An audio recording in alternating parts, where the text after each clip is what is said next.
طيب, Bismillah. As I was introduced, we co-founded MentorsKSA back in 2012. Today it's about 5 years old or something. I can't even keep the count because we can't even know when the start date exactly was. So this is kind of a foggy picture. This is how most of maybe GCC and Saudi young men and young ladies see the world at that time of graduation. Usually, and I'm no exception from the ordinary Saudi. I studied in Saudi schools, graduated, didn't know where to go. So I had good grades. It was a coincidence. Then I checked with my father, where should I go? He said, engineering, medicine, everything looks nice, so it's up to you. He made it even worse to me. So we are used to being told where to go, and many times we fail. So I graduated. I'm using this story because it's kind of a typical story of any Saudi who graduates from high school. I didn't know even by that time, by the way, I think there are CBC graduates of Aramco. So by that time I was, I didn't know that there are programs that I can apply to other than the normal university programs. I joined KFUPM that time. I chose to go for engineering for no reason. I remember that I liked chemistry back in high school. I wasn't that good at it, but I just liked it. If there is one credit that I can give to myself, I'm a fast quitter. So I try whatever I can. I work very hard, but if it doesn't work, I just leave. And this is what I did. So less than a semester, I knew that I wasn't good in engineering. And remember my grades, 6 out of 20 in chemistry. And I was a chemical engineer. So I went to the dean of the school. He told me, are you sure you want to leave? I said, yes. He said, you didn't even complete one semester. Are you sure? I said, yes, I am sure. I'm leaving. He said, where to go? I said, I don't know. I'll go to business school. Although I didn't like business school, by the way. I'm an accounting graduate. That time I thought business schools, sorry, no offense, for losers. That time, because idara. Who goes to idara? أنا إدارة على فكرة, so don't feel offended. But because of the culture that we had that time, if you're not engineering or medical, that's it. You're going to literature, history, business. So anyway, I met that guy, who I only met that time, by the way, maybe 2 times before that, and that was the last one. I was asking him where to go next. He said, try accounting. I know a lot of CFOs who get really good money. It didn't make sense to me that time. Business, making money, it's not that nice major. So that guy, that was the last time I met him. And I said, okay, I'll try business, and then I'll decide where to go next. I'll have 2 years to think about it. So I think many of you mentioned that, surrounding yourself with the people who could make a difference. That time I didn't realize that. But because of, I also give this credit to KFUPM, you have great people around you. And it goes by, you come without knowing anything. And then you get to meet these people, and you get influenced step by step. It's not a one-time influence. Today, I can name the people who really influenced me, maybe 3 or 4, that didn't know that they have influenced me. So it was also a coincidence. I didn't mean to meet them, but it happened. Gradually, I was changing. And one of my friends, surprisingly, he said, Faris, I was observing you. You entered the university with this mentality. In the school, you changed to that mentality. After graduation, you changed to that mentality. I was surprised. I didn't know this about myself. One of the benefits of talking about your dreams, you will get supporters out of nowhere. This is very important. And this is what we did not think that time. So after meeting this guy in university, I went to accounting. I didn't care. Okay, I'll do it. I get my first F in my life. Because business is easy. Why should I study? So I get that statistic subject, I remember very well. I get an F, the first F in my life. That F, although I got a lot of A's afterwards, but that was most significant grade I have got in my life because it changed it. I sat one time. I have never looked at the studying plan afterwards. sorry, before. Afterwards, I sat only for 1 hour. So what is the graduation requirements? And that one sitting, one session with one of my friends, it made the whole difference in graduating from school earlier than what I should. Because that time, I dropped 1 semester, and I was late. But I was time freak. I wanted to do everything in very limited time. So I managed to graduate before that. But during that time, I was, again, a normal, ordinary Saudi who was working hard to get the minimum GPA that gets me a job. That was in 2008, and that was the best time for Saudis to graduate. We had a lot of pressure on Saudization. We had a lot of pressure on, it was an economic boom, so many companies had a lot of offers that time. I did not know even the companies, the big, because I'm an accountant, the big 4, it's the biggest companies for accounting. I didn't know international consulting. I only knew Aramco, SCC, SABIC, the normal companies. But by that time, someone told me, come on, you're accounting, why do you go to these companies? It's from future standpoint, it's not good, and what have you. So I had a lot of opportunities that time.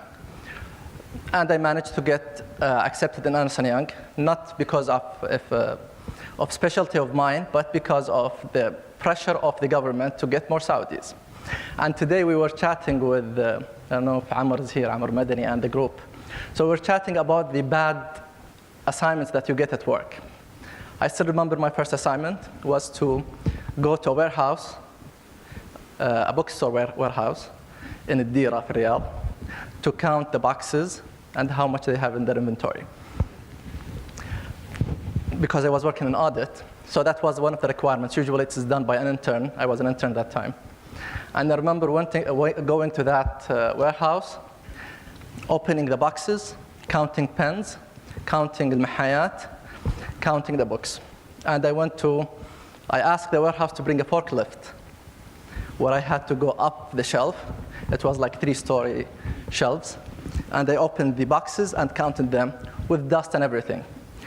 I went back to my manager that time. He said, I saw that look in his face like he had mixed feelings. So he told me 1 year after. He said, when I saw you doing this, that was not required from you. You did not have to count really the box inside. You had only to make sure that the box is there, take a sample, and then just go away. I spent 3 days in that warehouse just to make sure that whatever numbers that I have is correctly reported. So again, normal life. I did very well in Ernst & Young. Now it started to get a little bit better. I studied very hard, did my CPA. And by the way, that time I had my accounting book, one-on-one accounting book with me. Because I remember when I was back in school, for those who are in KFUPM, كان في الدكتور حيدر مدني. I remember first class I showed up only half an hour late. And for those who know accounting, it's about debit and credit. I didn't know debit and credit that time when I graduated. I forgot my first accounting lesson, and that was really important. So I had my book with me, 3 years in Ernst & Young. I finished my CPA that time, which is a very good, alhamdulillah, certificate that is offered in the US. So now it started to get a little bit different. I got accepted after that to GE Leadership Program. It was a global program in Italy, US, Indonesia, Singapore. So I had a very good exposure. And that time where a friend of mine, a good friend of mine, Muad, and by the way, he wasn't a very close friend, he was a friend. I know through some of other friends as well. So he tweeted this because he didn't even call me. Maybe it was easier for him, he was online. So he tweeted this, Faris just got an idea. This back was in 11. He said, I got an idea, can we talk?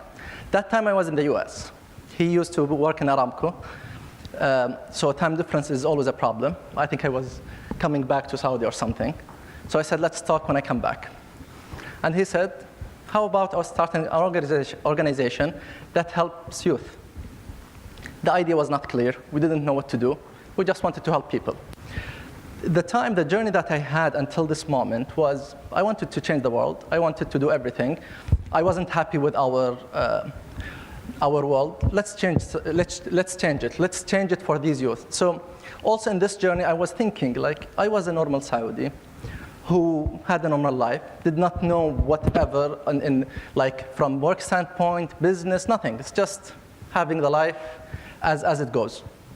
So we said, okay, yes, let's do it.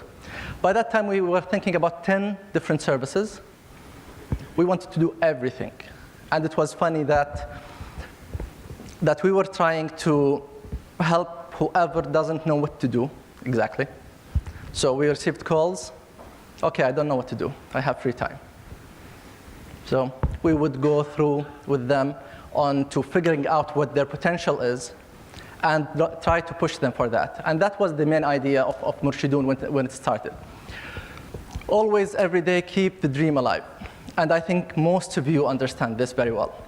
Because any idea, any small idea, comes with a big ambition, but it's not enough. There is a lot of hours that you have to put every single day to make sure this happens. We, three of us, Mu'adh, myself, and Talal, who joined us afterwards, had, alhamdulillah, very good jobs by that time, very demanding jobs, where we could not have enough time in the day to do that. For me, I was going out of when I was in GE program, I went out of work every day, 11 p.m. And by that time, I had to go back and work on Murshidun. So Mu'adh was in Dhahran, Talal was in London, I was in US, and we had to make it work. So we did mentorship virtually. We did it through conference calling. We did it in our free time whenever we go back to Saudi. And it was tough. We had some submissions because we had a lot of internal deadlines. It was like a corporate, but within 3 people only. So we had a lot of deadlines. I remember maybe 4 or 5 times where Mu'adh had to submit what he had to submit because he was in Dhahran. Talal will take over, work on that, because in the US I would be in the office. Afterwards, I will be picking it up, working on that, and send it to Mu'adh so he can work in the morning on that. So it was a very hectic time. After that, we wanted to have that point where our dreams, where we wanted really to make an impact. And having this heavy workload was very difficult to do. So I think it's very important to any initiative or any organization. And I was listening to Lujain, I was listening to Tomouh. There are a lot of similarities, maybe some of the things because I know how Tasami went, but it went through a very tough session that I know for sure that many companies and organizations went through this. So we decided how to impact people's life. We defined 2 main things, career and business. So this is how people usually live, how they make income. So I would like also to thank, it's very interesting to have as many people here, also Ms. Maha Taiba.